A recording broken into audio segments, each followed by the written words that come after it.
had you in your feelings, huh? Yeah, I had you in your feelings. Looks like I had somebody in their feelings by accident. That's alright. It's okay. Man. Release. When we hold on to remorse, we feel as though we're serving some penance, but it's the opposite. It's actually toxic.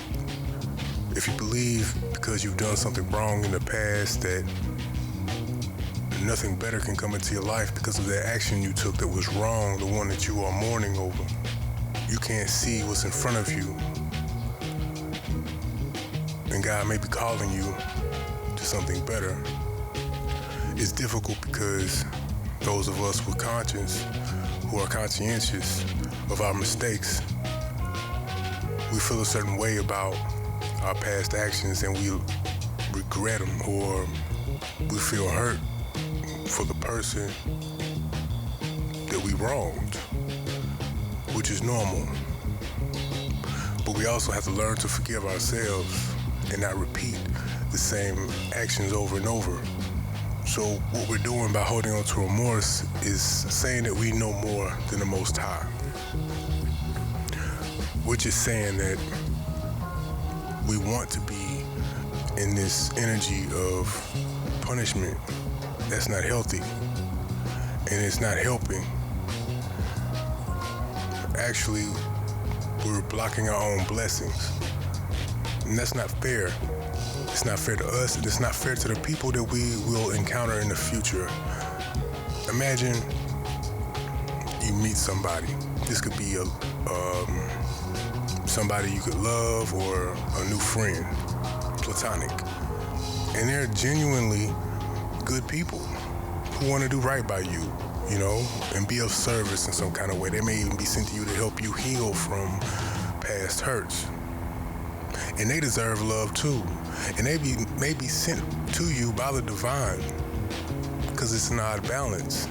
Maybe they had something that happened to them in the past that they had to heal from, that they had remorse for. Maybe you were both brought into each other's lives to heal each other. Well, if you're holding on to remorse and regret or out for revenge for something that happened to you, you're going to cancel out the divine blessing that was sent your way. And who knows when it will happen again, because the divine does not work on our time. They just don't send multitudes, one after another, like some kind of factory, people that are meant to be in our lives to help us or enlighten us in some kind of way. So if we're refusing to heal or refusing to acknowledge our missteps or refusing to open ourselves up to something new because we feel unworthy, we're stepping out of alignment with God. That's some powerful shit. You see, we have to be open. We have to be open to accept what God has for us and what He is trying to do for us in our lives. And if we don't, we're just prolonging dysfunction. We're prolonging toxicity. For one, we're not being authentic with ourselves, and we're kind of hindering others from healing as well, because we don't meet individuals by coincidence. This is chess on a universal scale, so the divine is pushing people and nudging people in different directions so they can be introduced to one another, and once they connect and come together, certain things will be unlocked, certain things will be unblocked, certain things will manifest with those two having been joined together or yoked in some kind of way for a certain period of time. Sometimes it's a lifetime. And holding on to remorse, we're not allowing God to do His job. We're basically sending out a message to the universe that we are in control. We are in control, and that's so far from the truth. So when God or the divine nudges you towards a person, or you feel called to go towards someone, or intuitively feel as if you should let this person in, don't block that. You have to use your own discernment and listen to your own inner voice, because that inner voice is God's voice telling you that you need to be around this person for whatever reason, and that reason is a part of your development. Perhaps it could be a divine union, whether this be platonic or romantic.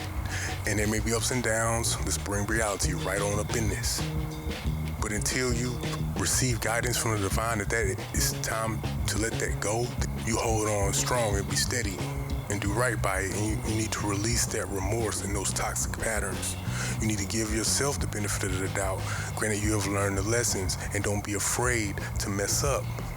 See, a lot of times we don't do things because we fear that we're gonna mess shit up, because we have messed shit up in the past. But you gotta give yourself another chance. You might have to give somebody else another chance. You might have to give something a chance, period. Something brand new, something you have never thought you would have ever been in proximity to, something you never thought would have ever fucking happened. Winds up in your lap, winds up in your area, within arm's reach. We accept that olive branch because favor extended retracts when we are in mind state of lack. You see? So don't try to take God's job. You're not gonna do that. But what you are saying to God is that you don't want his help. You have to open your eyes and release. This is New Dreams Network. Something to think about. Peace.